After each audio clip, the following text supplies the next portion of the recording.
आइए बच्चों एक चीज और देखते हैं और वो होता है मास परसेंटेज वॉल्यूम परसेंटेज। तो बच्चों एक मैंने लिखा है A% urea weight by weight W/W। पहला वेट सल्यूट का है, दूसरा वेट सोल्यूशन का है। इसका मतलब क्या होगा? इसका मतलब होगा बच्चों A gram of urea is present in 100 gram of solution।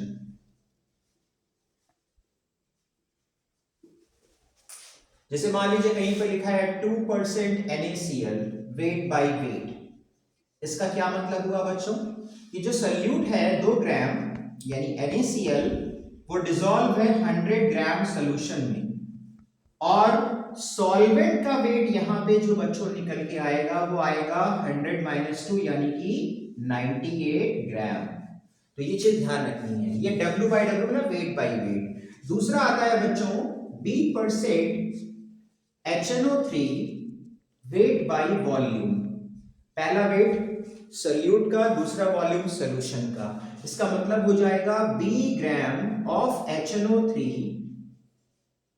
is present in 100 ml of solution।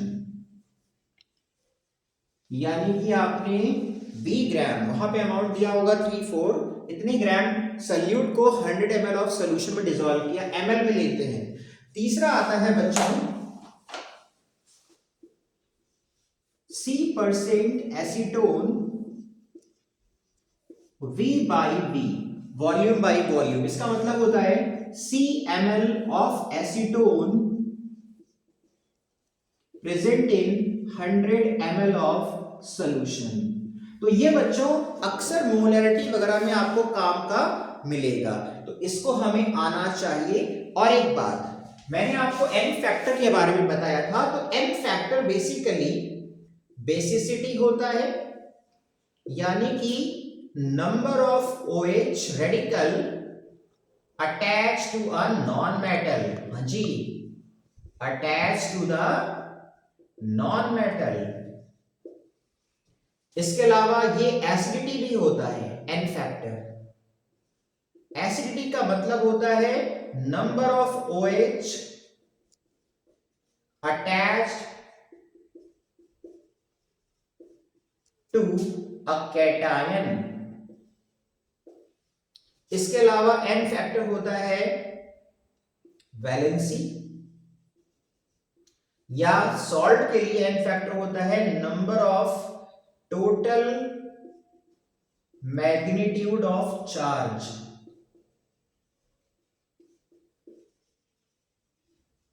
और एक रिडॉक्स कंपाउंड के लिए होता है total change in oxidation number पर मोल। तो ये अलग अलग मॉलिक्यूल के लिए, ये आपका एसिड के लिए, ये आपका बेस के लिए, ये आपका एलिमेंट के लिए, ये आपका सॉल्ट के लिए, और ये रिडॉक्स कंपाउंड के लिए। ठीक है, तो ये बेसिक चीजें हैं जो आपको आनी चाहिए बेसिक मोल के साथ। Thank you very much.